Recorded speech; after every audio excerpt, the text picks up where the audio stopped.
आप हमारे भी लल्ला का नामकरण कर दो ना। पुत्री, ये क्या कह रही हो तुम? विनती कर रही हूँ, और मेरी जे आग्रह अस्वीकार मत ही करो। आप दोनों भाइयों का नामकरण एक साथ हो जाएगा।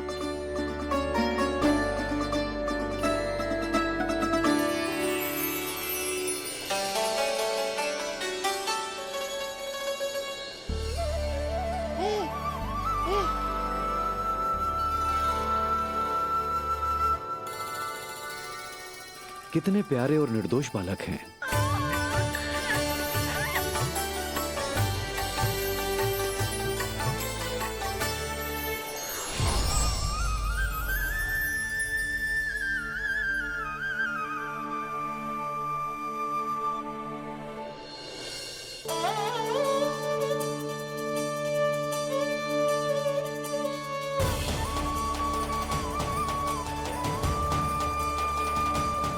इन दोनों को देखकर गुरुदेव की आंखों में आंसू क्यों आ गए?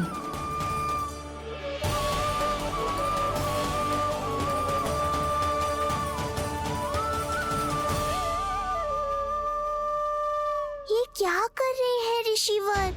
संभालिए अपने आप को, नहीं तो मेरा रहस्य खुल जाएगा आज।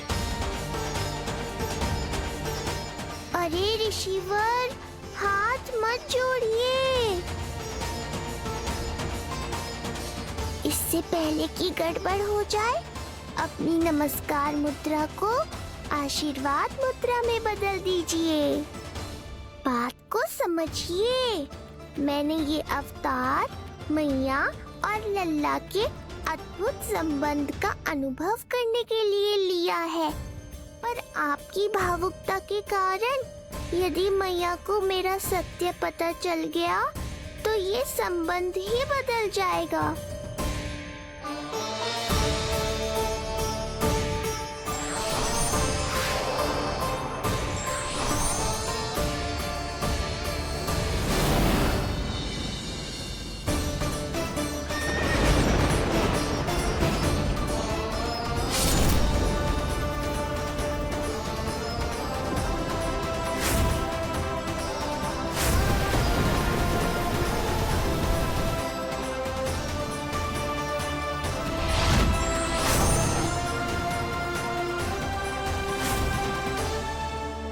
अब आप सब कुछ जान चुके हैं ऋषिवर, इसलिए अब मेरे सामने हाथ जोड़कर मेरे सत्य को उजागर मत कीजिए। अपने शिष्य वसुदेव के पुत्र के रूप में मुझे आशीर्वाद दीजिए।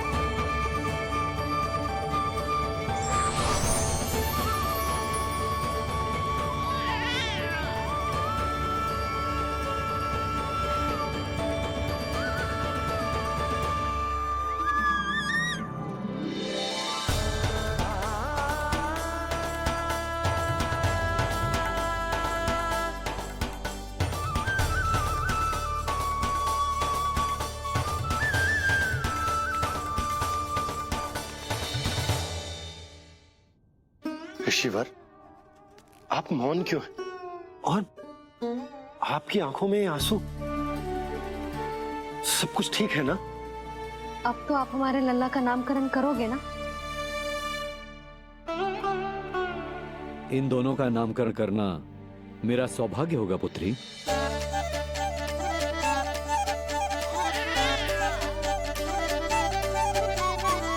परंतु ये गोपनीय रूप से करना होगा।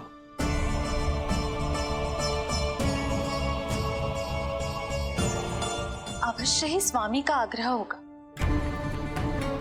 ताकि कंस की बुरी दृष्टि हमारे पुत्र पर ना पड़े।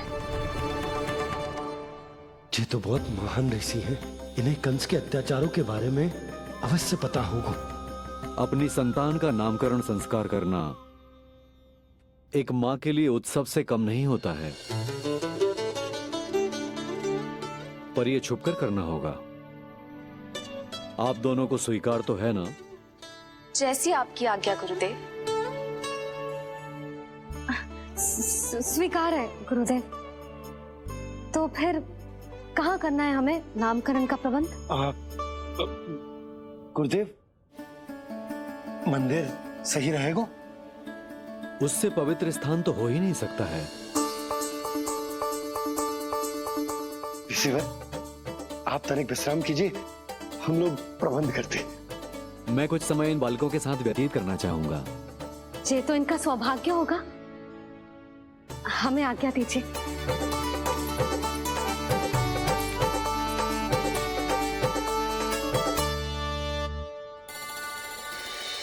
प्रभु, स्वयं भगवान होकर भी आपको बंदी गृह में जन्म लेना पड़ा। अब अपनी माँ को छोड़कर दूसरी माँ के यहाँ पलना पड़ रहा है। जब से गोकुल आए हैं छुप छुप कर रहना पड़ रहा है। इतनी नन्ही सी अवस्था में दुष्ट कंस के कितने ही आक्रमणों का सामना कर चुके हैं आप। और जिस उत्सव में सभी सप्तऋषियों और सभी देवी देवताओं को साक्षी बनकर आना चाहिए, उस नामकरण उत्सव को यहां एकांत में करना पड़ रहा है। क्यों प्रभु, इतने कष्टों को सहकर ये अवतार क्यों लिया है आपने? दुष्टों का नाश करने के लिए, धर्म की स्थापना करने के लिए और सबसे अधिक मैया की ममता का अनुभव करने के लिए। पर इसके लिए इतने कष्ट? मानव जीवन लिया है तो कष्ट तो उठाने ही पड़ेंगे ऋषिवर। मानव जीवन की आंच जला रही है, फिर भी आप मुस्कुरा रहे हैं प्रभु। ये कैसा अनोखा अवतार है। आंच में जलकर भी यदि मैं नहीं मुस्कुराऊंगा तो अपने भक्तों को क्या शिक्षा दूंगा मैं? आज एक कंस का प्रकोप है, भविष्य में सहस्रों कंस होंगे और आने वाले युगों में होंगे अनगिनत कंस। उस समय मेरे भक्तों को पता होना चाहिए कि अपने कष्टों को कैसे सहना है और धर्म के पथ पर अडिग कैसे रहना है।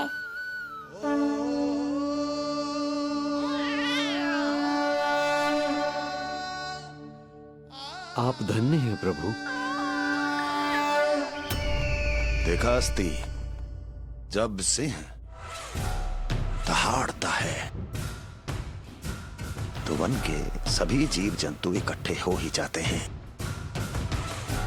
वो सब जो मेरा विश्वास पात्र होने का अधिकार और ये सिंहासन पाना चाहते हैं, सामने आए। बुद्धि के बिना बल अपंग होता है महाराज, और मेरे पास बुद्धि और बल दोनों हैं। आप केवल आदेश दीजिए किसका संहार करना है।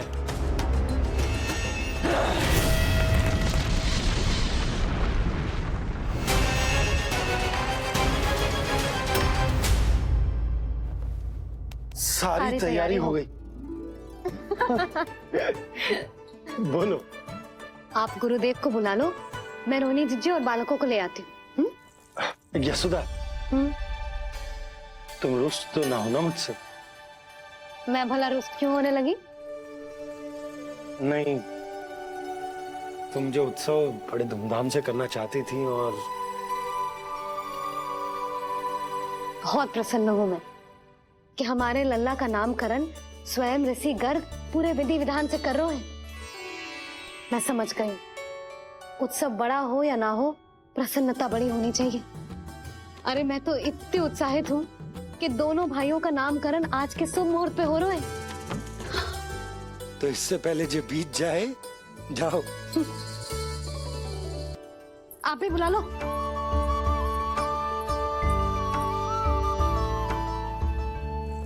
यहाँ सब के सब एक से बढ़कर एक है, तो फिर अपने कार्य के लिए किसका चुनाव सबसे पहले करूं? मेरा सामर्थ्य तो आपने अभी तक देखा ही नहीं महाराज। चुटकी बजाकर शत्रुओं का विनाश कर सकता हूं मैं।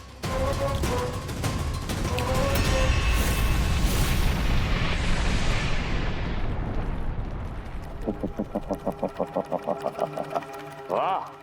किंतु आपने तो बताया ही नहीं कि करना क्या है। वध करना है, एक नवजात बालक का वध। उसे साधारण बालक मत समझना। गोकुल में नंद के घर पल रहा वो बालक विष्णु का अवतार है।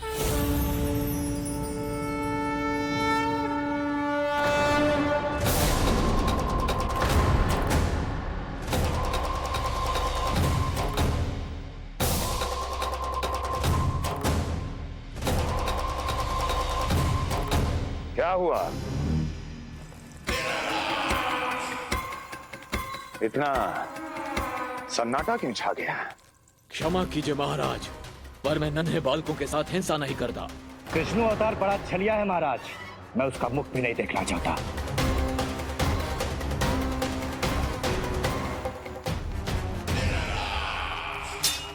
जाने दो इन्हें। वैसे भी इस सिंहासन के लिए मुझे कायरों की कोई आवश्यकता नहीं। जाने दो।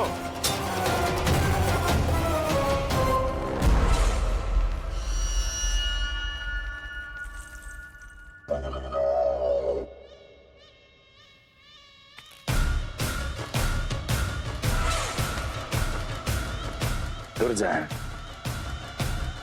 क्या कहा था मैंने कहा था केवल वही आए जिनके हृदय में साहस का ज्वालामुखी धधकता हो, जिनकी तलवारें पर्वतों का सीना चीरने के लिए व्याकुल हो, जिनकी संकल्प शक्ति इतनी दृढ़ हो कि वो मृत्यु से टक्कर ले जाए। वही होगा इस सिंहासन का असली अधिकारी। महाराज,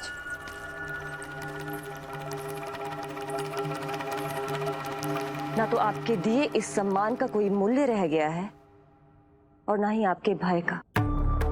अभी आपने ही कहा था ना कि जब वन में कोई सिंह दहाड़ता है तो उस वन के सभी जीव जंतु एक जगह एकत्रित हो जाते हैं, परंतु उसी वन में जब कोई बब्बर सिंह दहाड़ता है तो वही जीव जंतु भय के मारे इधर उधर भागने लगते हैं। निश्चित ही वो बालक इन सब के लिए बब्बर सिंह बन चुका है। उसका भय हमारे साम्राज्य की नींव हिला रहा है महाराज।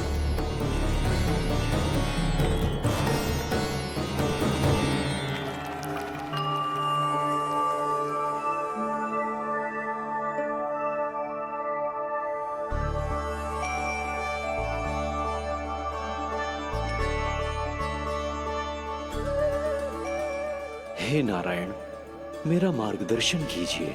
हे मां सरस्वती, मुझे आशीर्वाद दीजिए ताकि मैं दोनों बालकों के लिए सर्वोत्तम नामों का चुनाव कर पाऊं।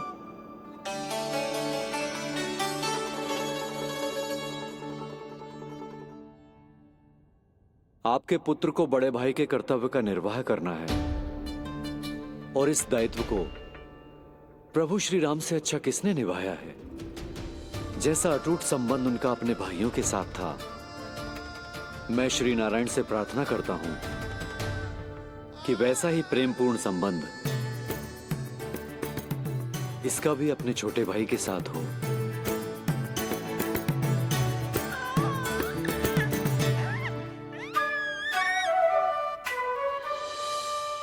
इसीलिए इसका नाम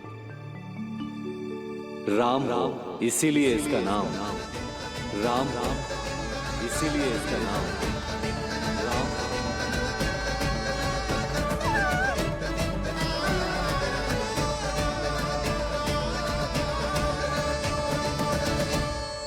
बड़े भाई में आदर्श, न्याय, संकल्प बल के साथ साथ शारीरिक बल भी होना चाहिए।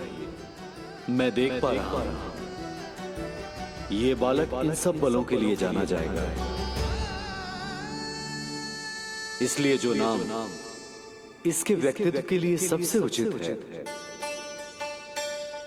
वो है बलराम। बलराम, बलराम।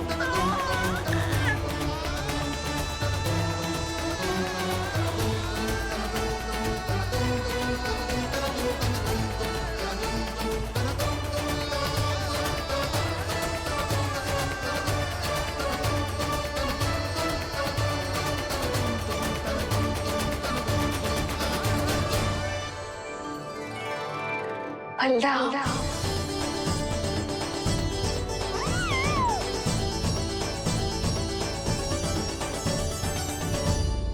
तो फिर उसका नाम बल राम रखना। कैसा अद्भुत संयोग है रिसीवर। जब इसके जन्म की सूचना देने मैं वसुदेव भैया के पास मथुरा गया था, तब उन्होंने भी यही नाम रखा था, बलराम। ये संयोग नहीं, नारायण की इच्छा है नंदराज। बलराम से अधिक उपयुक्त नाम इस बलराम के लिए कुछ और हो ही नहीं सकता है। पर मैं तो दाऊ कहकर ही बुलाऊंगा इन्हें, बलदाऊ।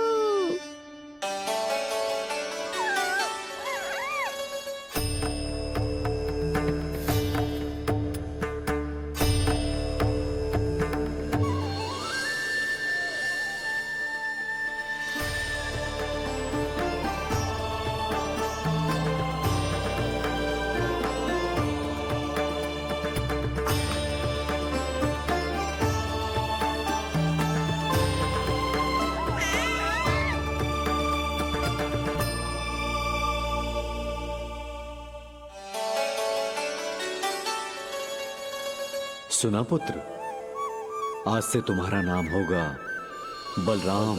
बलराम बलराम।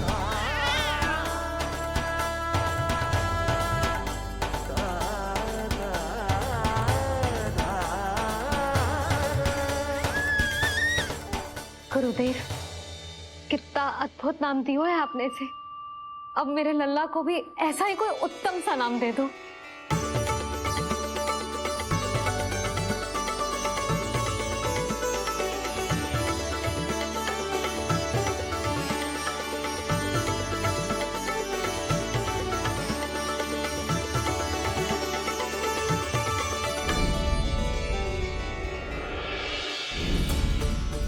ये कठिन दायित्व आपने ही मुझे सौंपा है प्रभु। इसे निभाने की क्षमता भी आप ही दीजिए।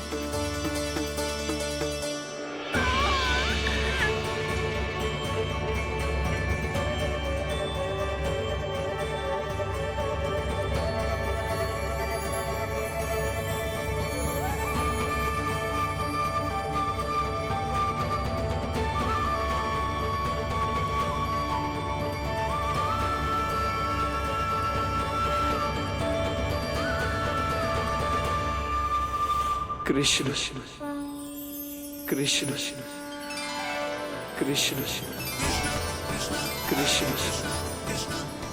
कृष्ण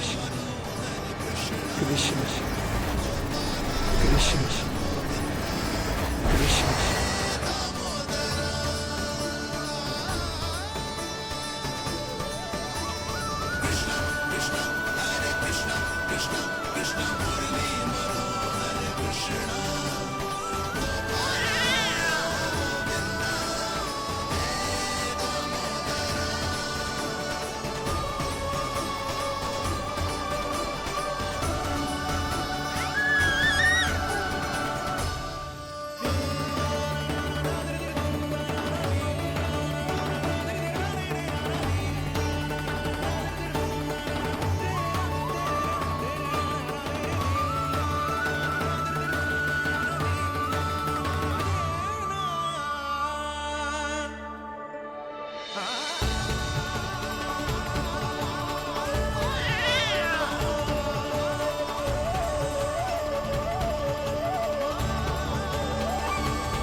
कृष्ण कोई साधारण शब्द नहीं है। ये अनेक विशेषताओं से भरा हुआ है। क बना है कमलकांत से, अर्थात वो जो श्रीपति विष्णु जैसा हो।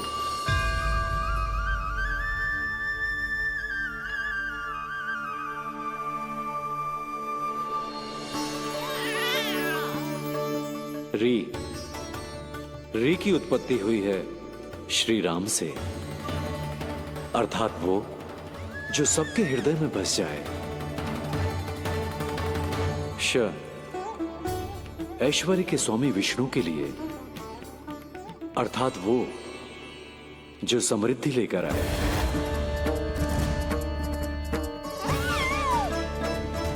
और ना है नरसिंह के लिए, अर्थात वो जो रक्षा करे। और अंत में आकार की मात्रा सूचक है अग्निदेव का, अर्थात वो जो स्वयं तप कर सबको पवित्र कर दे।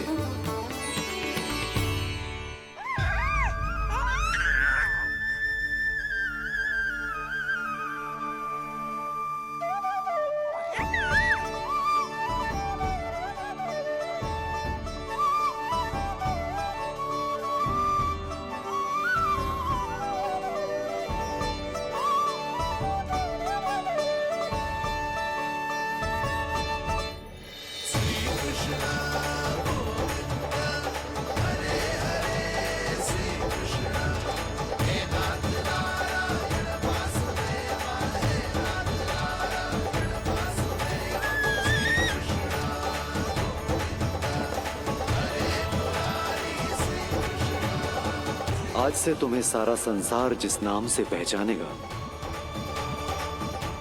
वो नाम है कृष्ण। वो नाम है कृष्ण। वो नाम है कृष्ण। वो नाम है कृष्ण। कृष्ण कृष्ण कृष्ण कृष्ण कृष्ण कृष्ण कृष्ण कृष्ण कृष्ण कृष्ण कृष्ण कृष्ण कृष्ण।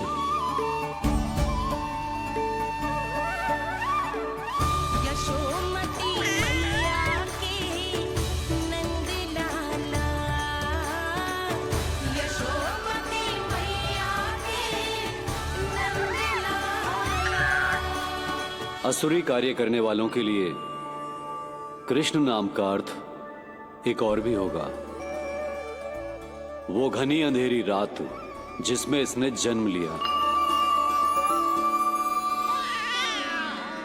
पर इससे जो प्रेम करते हैं उन सभी के लिए कृष्ण नाम का अर्थ होगा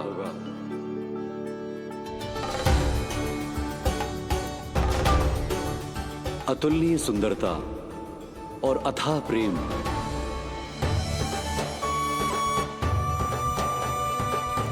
इन दोनों विशेषताओं का साक्षात स्वरूप होगा ये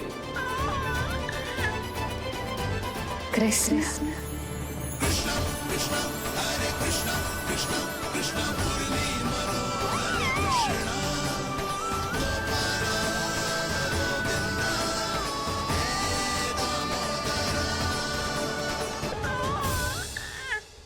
कृष्ण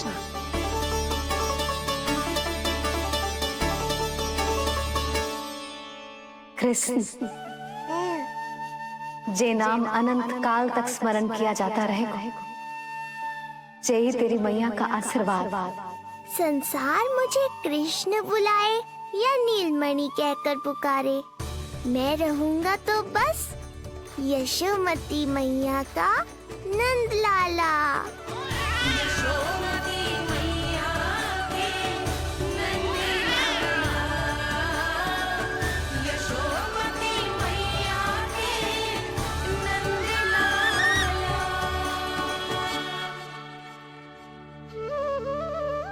गुरुदेव, आपने मेरे लल्ला को इतना प्यारा नाम दिया है, उसके लिए आपका बहुत बहुत धन्यवाद।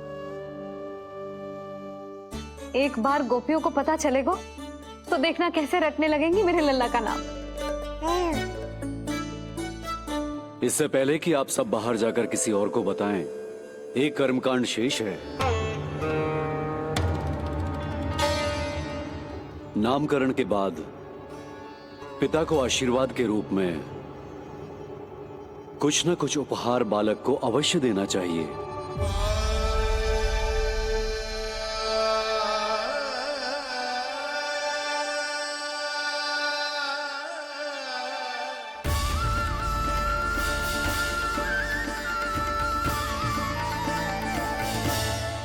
है क्या तू?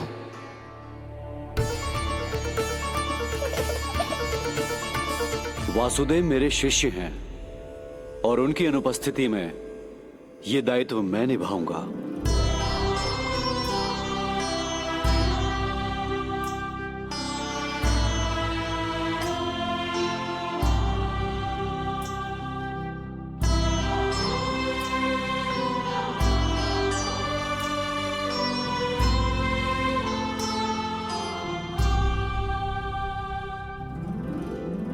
इसे अपने पिता की ओर से स्वीकार करो पुत्र।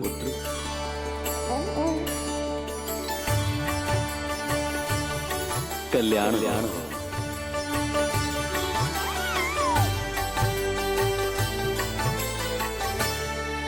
क्या दूं मैं इसे?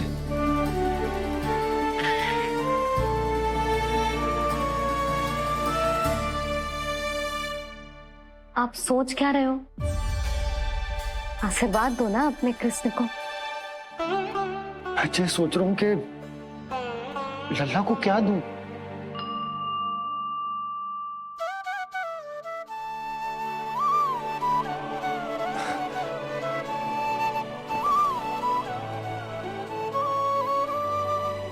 लल्ला, तू स्वयं ही बता दे, तुझे क्या चाहिए?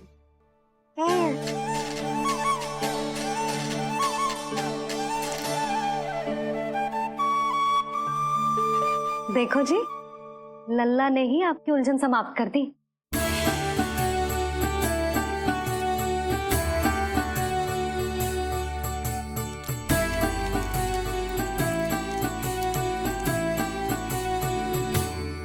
मेरा आशीर्वाद कि तेरा जे नाम कृष्ण तेरी प्रजा के लिए बहुत हितकारी हो। गुरुवर, आप भी इसे आशीर्वाद दें। जिनके आशीर्वाद से ये पूरा संसार संचालित होता है, उन्हें मैं क्या आशीर्वाद दूं?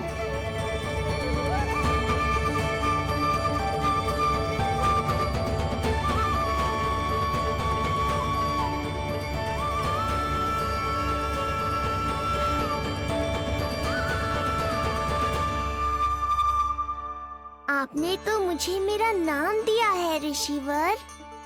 ये तो मेरा सौभाग्य था प्रभु कि आपने इस कार्य के लिए मुझे चुना। पर आपका कार्य अभी समाप्त नहीं हुआ ऋषिवर। एक विनती और है मेरी। आज्ञा दीजिए प्रभु, क्या करना होगा मुझे? बाबा को मेरी वास्तविक पहचान बतानी होगी आपको, और इन्हें इस बात के लिए मनाना होगा कि ये मैया को कभी भी मेरा सत्य पता ना चलने दे। पर प्रभु, मैं ये कैसे कर पाऊंगा? आप ही कर पाएंगे ऋषिवर, क्योंकि अब आप इस कृष्ण अवतार के मुख्य उद्देश्य को जानते हैं। बंद करो, बंद करो ये ध्वनिया। कौन सी ध्वनिया? ये ध्वनिया बंद करो, बंद करो। क्या सुनाई दे रहा है आप? ये शब्द जो मेरे कानों में गूंज रहा है। भरत समझिए। रुक जाइए। महाराज,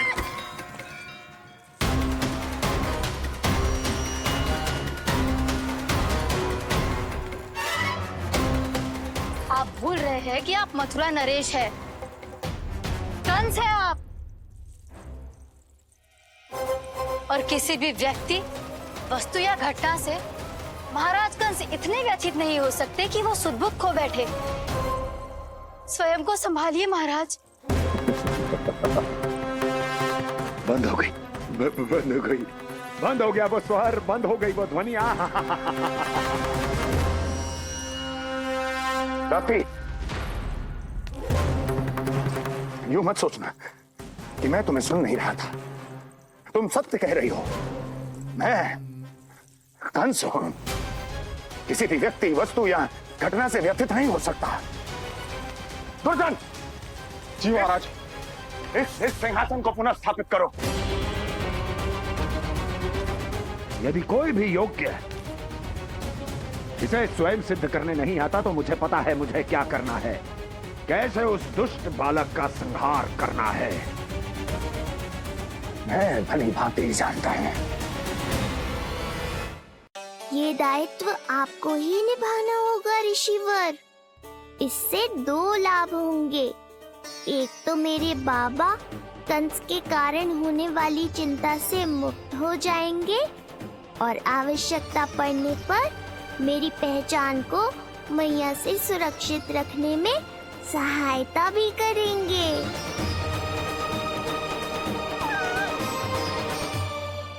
नंदराज, अब बलराम और कृष्ण दोनों को भूख लग गई होगी।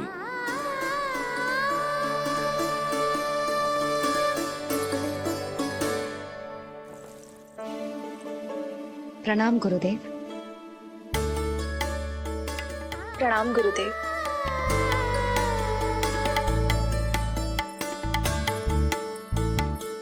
गुरुदेव, अब आप भी विश्राम कर लीजिए। नहीं नंदराज, मुझे शीघ्र ही मथुरा पहुंचना है। राजा वासुदेव और रानी देवकी मेरी प्रतीक्षा कर रहे होंगे। पर इससे पहले कि मैं जाऊं, मुझे आपको कुछ बताना है।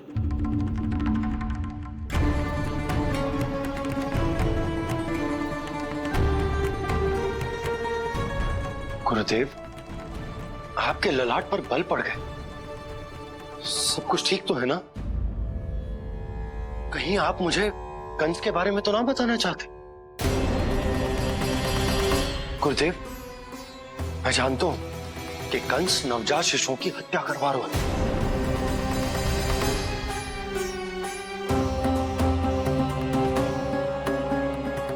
कंस नहीं, कृष्ण के बारे में कुछ कहना है मुझे।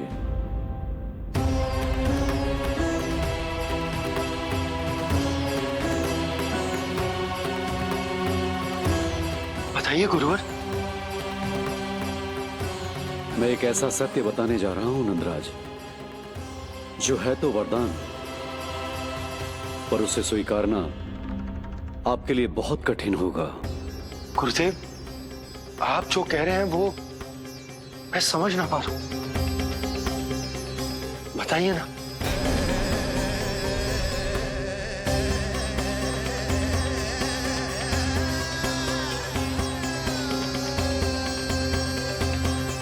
बताइए ना गुरुवर।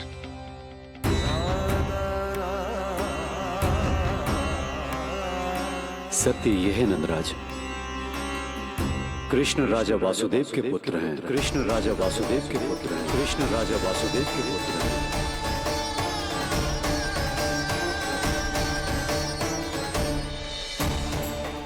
और वो कोई साधारण बालक नहीं है, स्वयं श्री हरि विष्णु के अवतार हैं। और वो कोई साधारण बालक नहीं है, स्वयं श्री हरि विष्णु के अवतार हैं।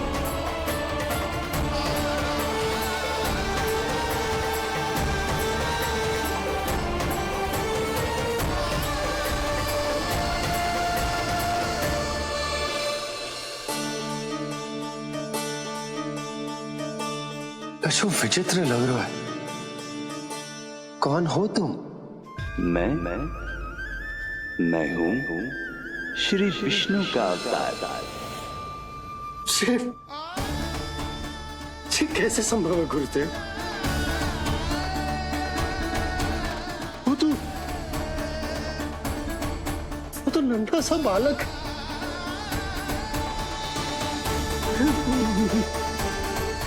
वो श्री नारायण का अवतार कैसे हो सकता है? और गुरुदेव, आप ये सोच भी कैसे सकते हैं कि वो मेरा लल्ला वसुदेव भैया का पुत्र है? यही सत्य है नंदराज, पिछले जन्म में मिले वरदान का फल है ये।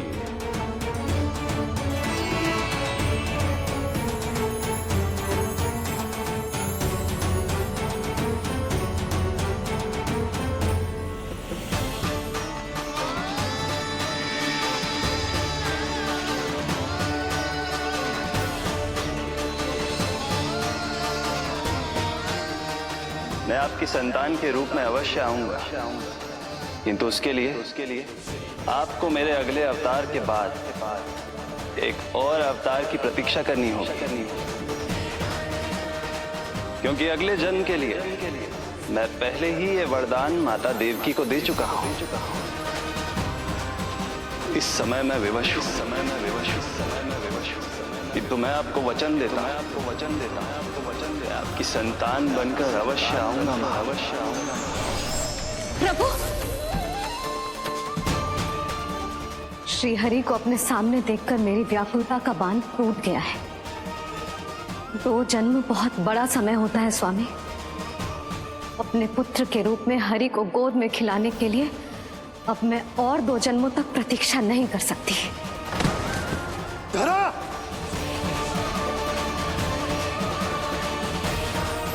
माता देवकी को मैं पहले ही वचन दे चुका हूं, इसलिए विधि के विधान के अनुसार मुझे उन्हीं का पुत्र बनकर जन्म लेना होगा। किंतु आपकी आतुरता का अनुभव करने के बाद अब मैं भी आपका स्नेह पाने से स्वयं को और वंचित नहीं रख सकता। ये जो भी हो रहा है प्रभु की ही लीला है। कृष्ण के जन्म के तुरंत बाद भगवान विष्णु के आदेश पर वासुदेव जी के यहां आना पड़ा और आपकी और रानी यशोदा की पुत्री को अपने पुत्र के साथ बदलना पड़ा और इस तरह कृष्ण आपके और रानी यशोदा के पुत्र बन गए।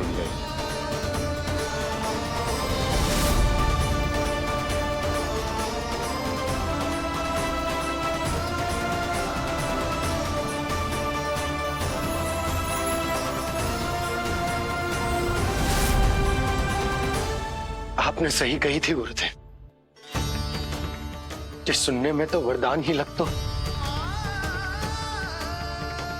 पर इसे स्वीकार करना उतना ही कठिन। जब यशोदा को इस बात का पता चलेगा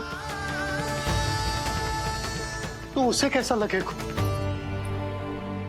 अपने नाम का अर्थ अच्छे से सुनो है ना तूने? उसका हर एक अक्षर भगवान श्री नारायण से संबंधित है, जैसे उन्हीं का स्वरूप है तू। बस मैया, ये सत्य आपसे छुपा रहे, इसी कारण बाबा के लिए ये जानना आवश्यक है। फिर चाहे इसे स्वीकार करना उनके लिए कितना भी कष्टदायक क्यों ना हो। नहीं नंद, ये सत्य उन्हें आप नहीं बताएंगे। स्वयं प्रभु ने मुझसे कहा है किसी और प्राणी को इसके बारे में भनक तक नहीं लगनी चाहिए, और रानी यशोदा को तो बिल्कुल नहीं। गुरुवर, कंस के आक्रमणों की जानकारी यशोदा से पहले ही छुपा कर रखना कठिन था। अब इतना बड़ा सत्य मैं यशोदा से कैसे छुपाऊंगा? आपको छुपाना ही होगा नंदराज, यही प्रभु की इच्छा है।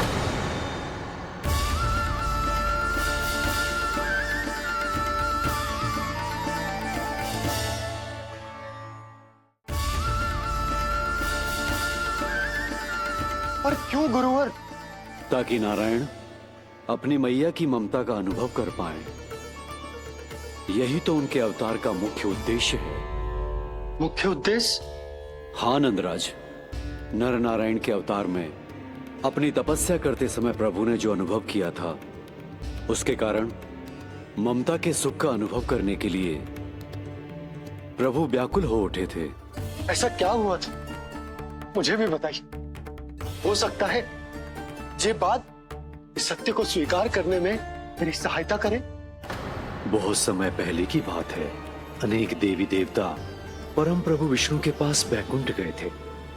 वहां प्रभु की आंखों में आंसू देखकर वो सभी स्तब्ध रह गए।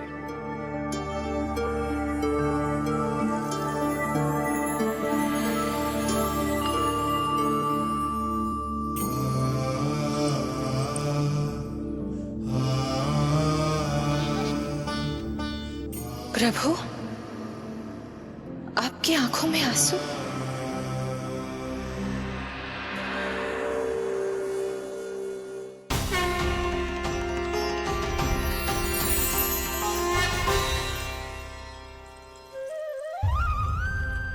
चिंता मत कीजिए। आप सब तो जानते हैं, हिरण्यकश्यप को मारने के लिए मैंने नरसिंह अर्थात आधे मानव और आधे सिंह के रूप में अवतार लिया था। उस राक्षस का वध करने के बाद नर और सिंह दोनों भागों ने अलग अलग होकर नर और नारायण के रूप में पुनः जन्म लिया। वर्तमान में वो दोनों बद्रिकाश्रम में तपस्या कर रहे हैं।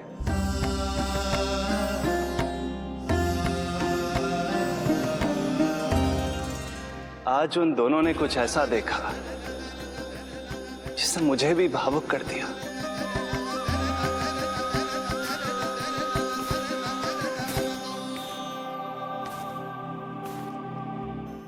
सखा, ये युवक कौन है? निकट के एक गांव के धनी व्यापारी का पुत्र है ये। प्रत्येक संध्या वन के उस पार ये अपनी प्रेयसी से मिलने जाता है और फिर रात्रि भर उस नर्तकी के साथ सहवास करने के बाद सुबह अपने निवास को लौट आता है। यदि यही इसका नित्य क्रम है तो फिर आज ये इतने तनाव में क्यों है?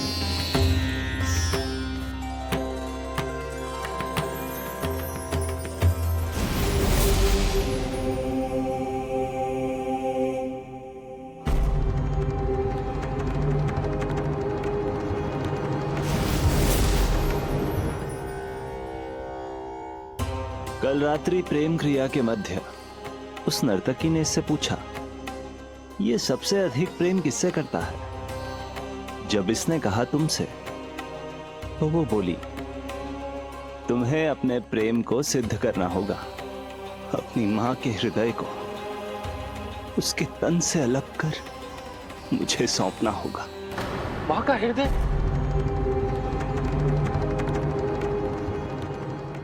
फिर क्या हुआ प्रभु? वो लाया अपनी मां का हृदय?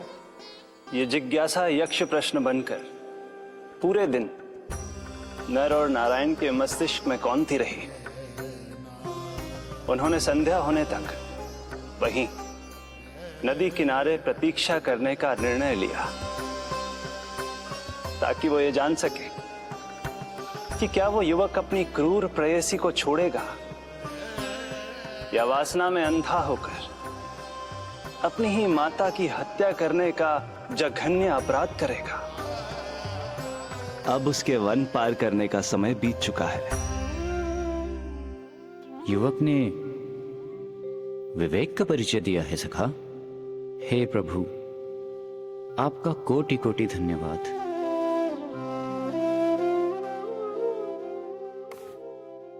सखा,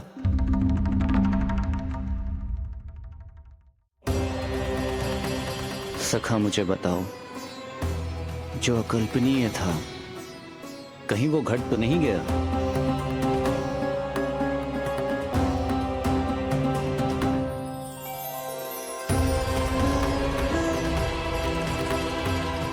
जब इस युवक की मां को इसकी प्रेयसी की क्रूर मांग के बारे में पता चला तो जो उसने किया वो इस समस्त संसार में केवल एक मां ही कर सकती है।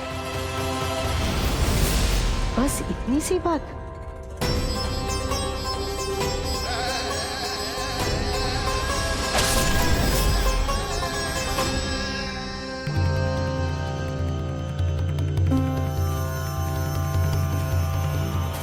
संभाल के मेरे बेटे, कहीं चोट ना लग जाए तुझे। संभाल के मेरे बेटे, कहीं चोट ना लग जाए तुझे। संभाल के मेरे बेटे, कहीं चोट ना लग जाए तुझे। ये तो उसकी मां की पुकार है। मां, मैंने क्या कर दिया मां? मां!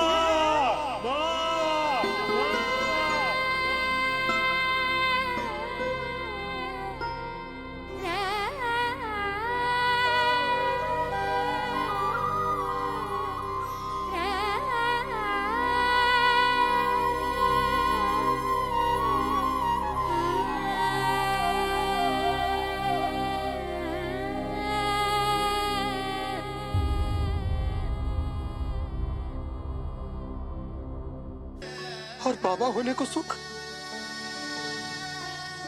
उसको अनुभव कैसे कर पाऊंगा? जो हो रहा है और जो भी होता है सब उनकी ही इच्छा से होता है नंदराज। इसलिए आगे का मार्ग भी वही दिखाएंगे। अब मैं चलता हूं नंदराज। राजा वसुदेव और रानी देवकी नामकरण के बारे में जानने के लिए व्याकुल हो रहे होंगे।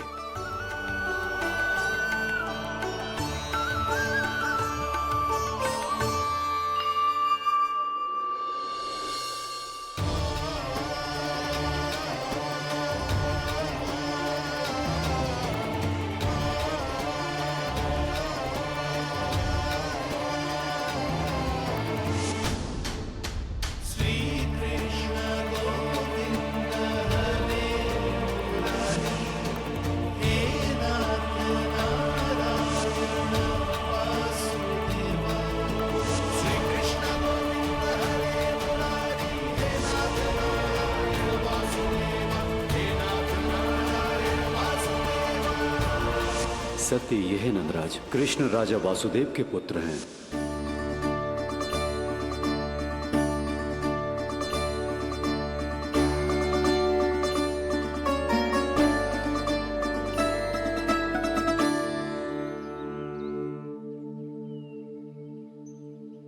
नंदराज, अपने आप को संभालिए और शांत चित्त से घर लौटिए। और हां, स्मरण रखिए कि प्रभु ने आपको बहुत ही बड़ा उत्तरदायित्व सौंपा है। आपको उसे निभाना ही होगा।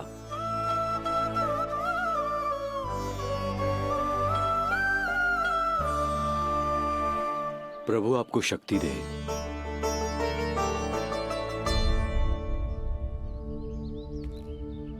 आप बहुत सौभाग्यशाली हैं नंदराज। जो प्रभु आपके घर पल रहे हैं उनके बारे में सोचिए, जिनके यहां प्रभु ने जन्म लिया है। वो दोनों तो प्रभु की बाल लीलाओं से पूरी तरह से वंचित हैं।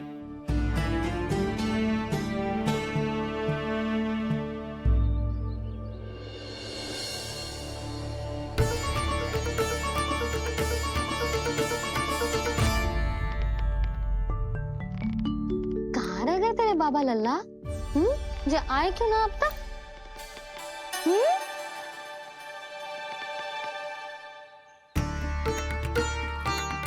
मेरा लल्ला मेरा ना है, वो तो मेरे आराध्य नारायण का अवतार है। और ये बात मुझे यशोदा से छुपानी।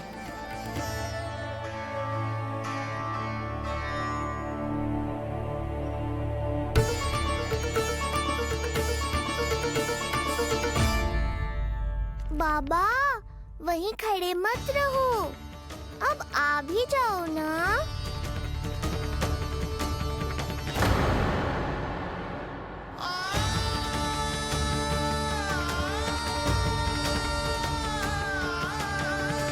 एक पग भी आगे बढ़ाने का साहस ना हो रो मेरा।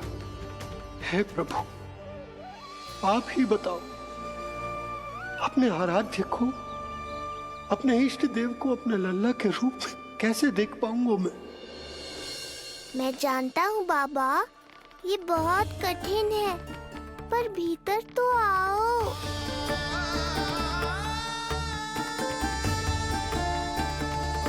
अब आ भी जाओ बाबा, ऐसे बाहर कब तक खड़े रहोगे आप?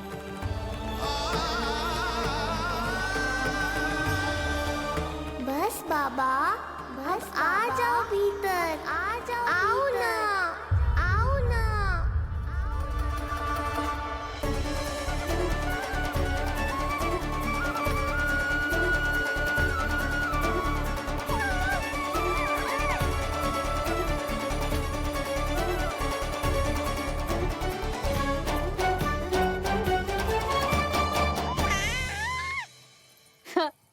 समझो?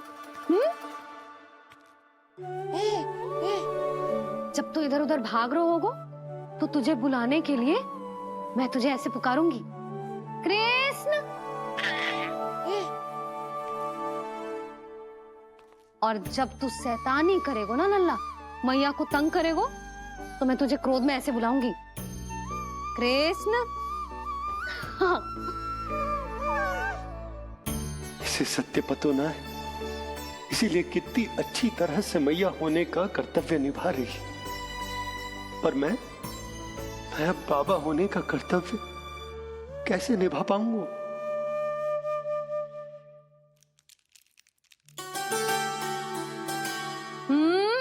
सावधान। इतनी अच्छी लगी तुझे बाबा की दीजिए माला, कि मुंह में ले लियो तूने? मुंह में लेने की वस्तु ना है लल्ला। जैसे यशोदा आपको एक मैया की तरह सीख दे रही है, मैं आपको बाबा की तरह शिक्षा कैसे दे पाऊंगा प्रभु?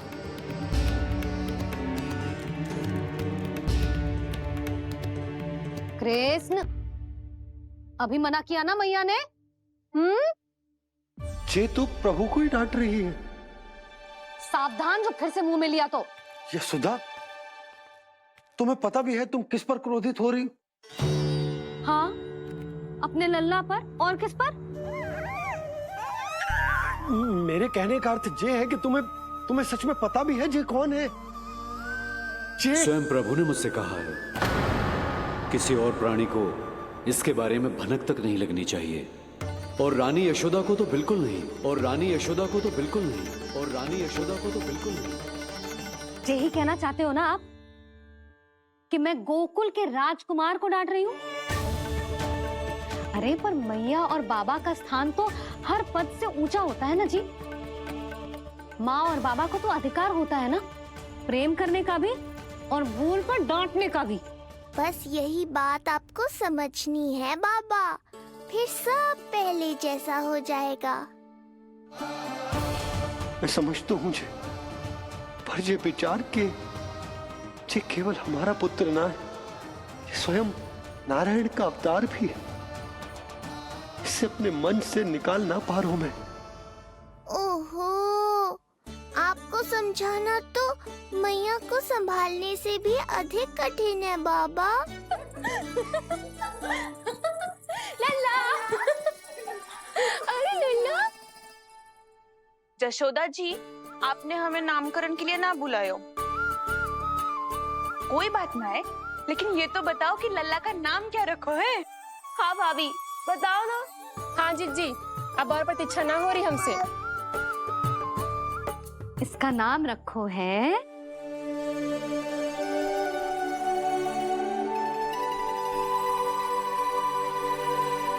कृष्ण। कृष्ण? बहुत प्यारा नाम है, लेकिन थोड़ा कठिन है।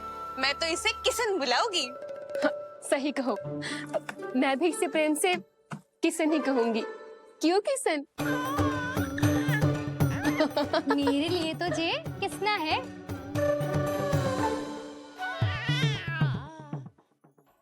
क्या कर रही हैं ये सब?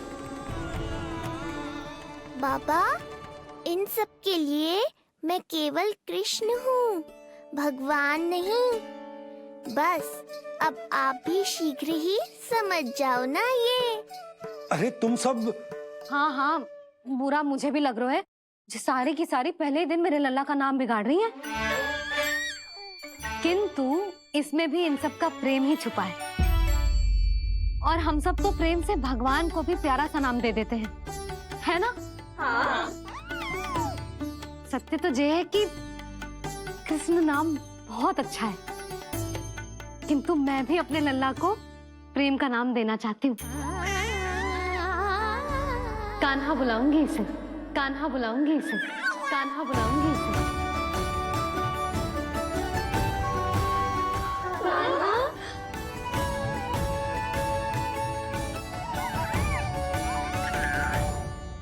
कान्हा, अनोखी ध्वनि, सहज सा मीठा, मैं भी इसे कान्हा ही पुकारूंगी।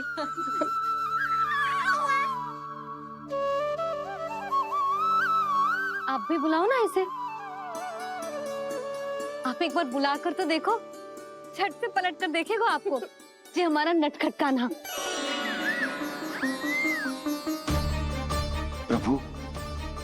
ये सब आपका सत्य ना जानती, पर मैं जानता हूं अब इस मुख से आपका नाम केवल भक्ति भाव से ही निकल सकता है, वात्सल्य भाव से ना। जी की लल्ला का भी तो नामकरण हुआ था ना अपने लल्ला के साथ। हाँ भाभी, क्या नाम रखा गया है इसका? हाँ बताओ ना। हाँ भाभी बोलो ना बताओ ना जीजी। ना देखो, एक मैया से उसके लल्ला का नया नाम बताने का आनंद मैं ना छीन सकती। यदि तुम सबको कान्हा के दाऊ का नाम जानना है तो चलो सबके सब रोहिणी जीजी के पास। हाँ सही कहो। मैं अभी आई। हाँ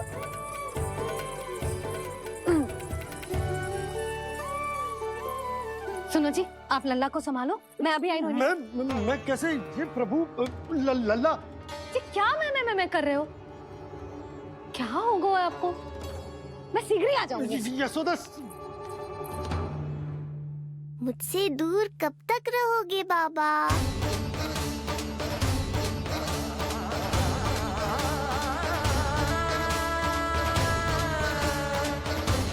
एक बार मेरी ओर देखो तो सही।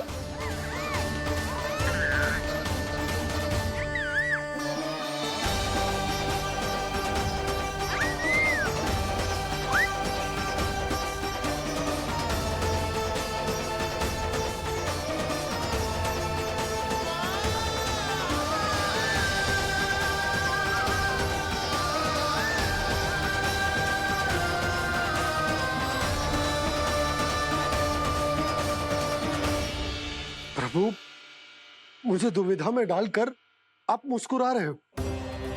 ये कैसी परीक्षा है?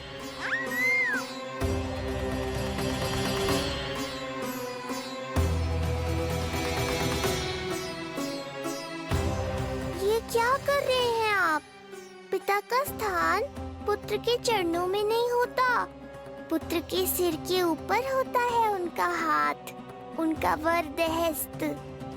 प्रभु, आप चाहते हो कि मैं आपका सत्य यशोदा को न बताऊं। यशोदा चाहती है कि मैं आपको लल्ला की तरह अपने गोद में उठाकर आपसे बातें करूं। मेरी आंखें चाहती है कि मैं आपको अपने इष्ट देव, अपने आराध्य के स्वरूप में देखूं। और मेरा हृदय चाहता है कि मैं आपको अपने पुत्र के स्वरूप में देखूं।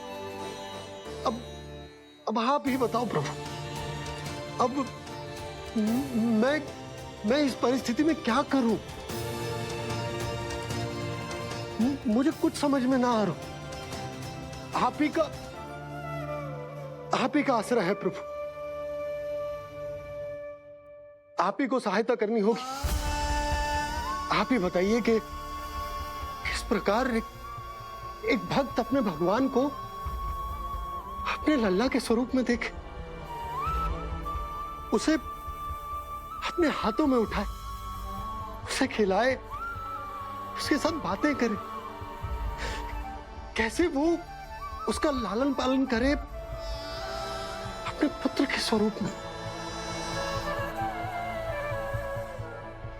प्रभु, मुझे कुछ समझ में ना आ रहा। सहायता करो प्रभु।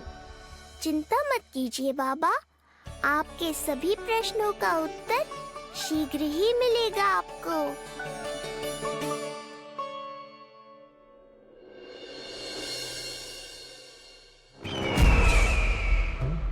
ऋषि गर्ग पधारे हैं महाराज।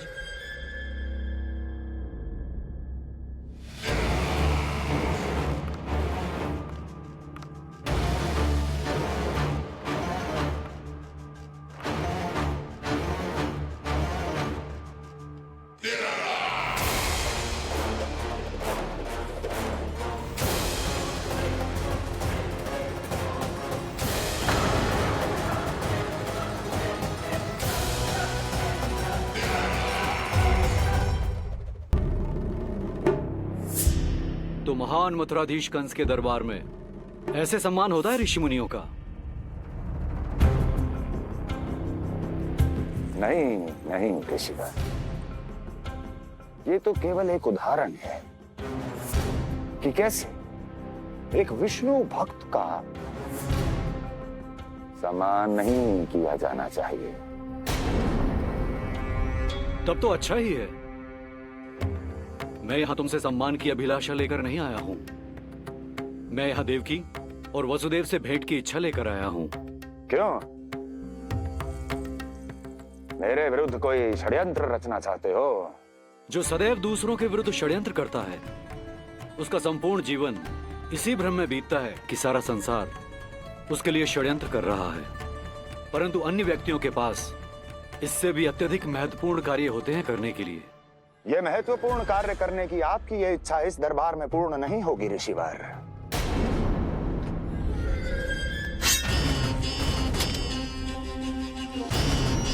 मैं आपको उन दोनों से भेंट करने की आज्ञा नहीं दूंगा। कैसे रोकोगे मुझे?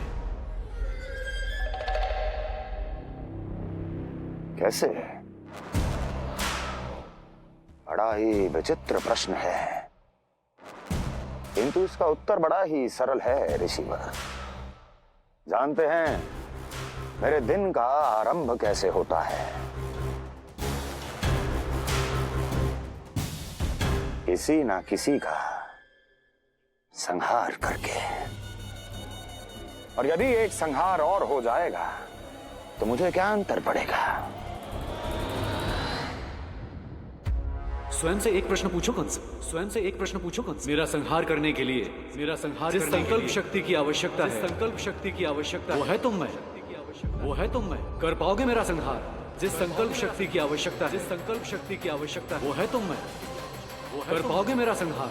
कर पाओगे मेरा संकल्प शक्ति की आवश्यकता है, संकल्प शक्ति की आवश्यकता। बोलो कंस, बोलो। यदि मैंने श्राप दे दिया, यदि मैंने श्राप दे दिया, कौन सा कवच तो तुम्हारा उसे सत्य होने से रोक पाएगा? उसे सत्य होने से रोक पाएगा? बोलो कंस, बोलो। यदि मैंने श्राप दे दिया, यदि मैंने श्राप दे दिया, कौन सा कवच तो तुम्हारा उसे सत्य होने से रोक पाएगा? उसे सत्य होने से रोक पाएगा?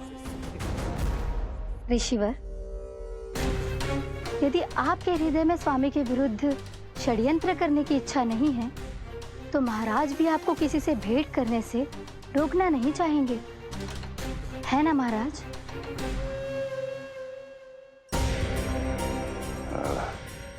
हाँ, आप उन दोनों से भेंट कर सकते हैं।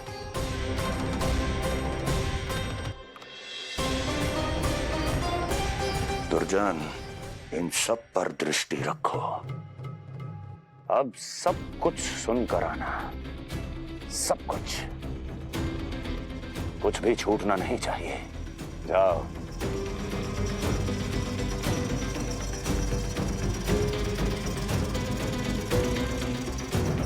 लगता है प्राप्ति राजकार्य सीख रही है मुझसे।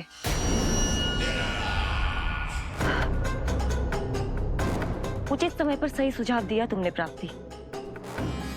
अब आसानी से पता लग जाएगा कि ऋषिगढ़ के यहाँ आने का वास्तविक कारण क्या है महाराज।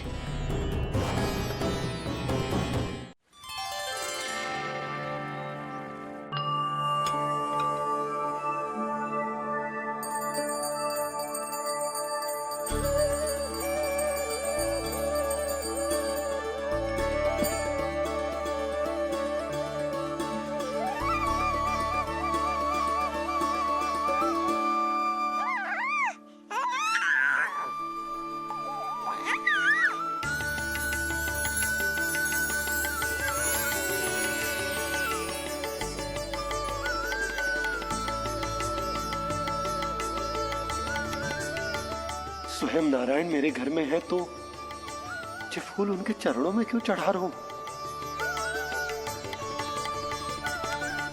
तैयार होगा मेरा लल्ला। किंतु बुरी दृष्टि वाला टीका लगाना तो भूल ही गई तेरी मैया। अभी आ।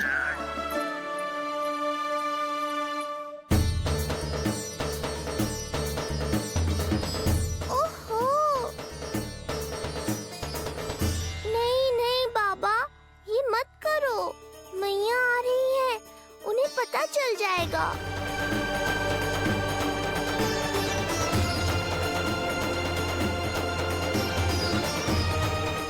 ये फूल तो आपके चरणों के लिए ही बने हैं प्रभु, इन्हें स्वीकार करें। बाबा, ये सत्य मैंने आपको अपना साथ देने के लिए बताया था, अपने आप को फंसाने के लिए थोड़ी ना।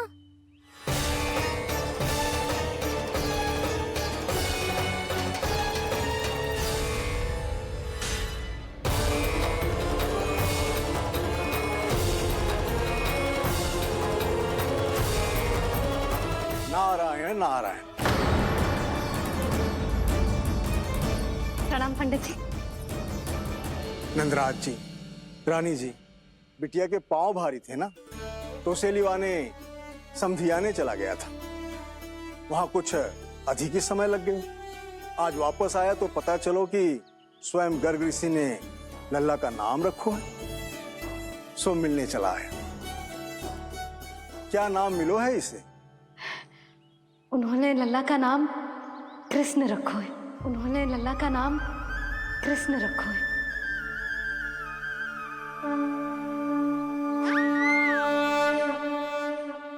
कृष्ण। आहा, उत्तम, अति उत्तम, बहुत मधुर नाम है। ऐसा लगता है जैसे आप स्वयं श्री नारायण का नाम ले रहे हैं।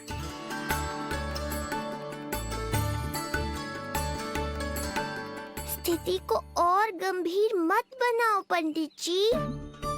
आपको तो बाबा के प्रश्नों का उत्तर देना है। एक बार मेरी ओर देख लो, आपको स्वयं ही पता चल जाएगा कि आपको इस समस्या को कैसे सुलझाना है।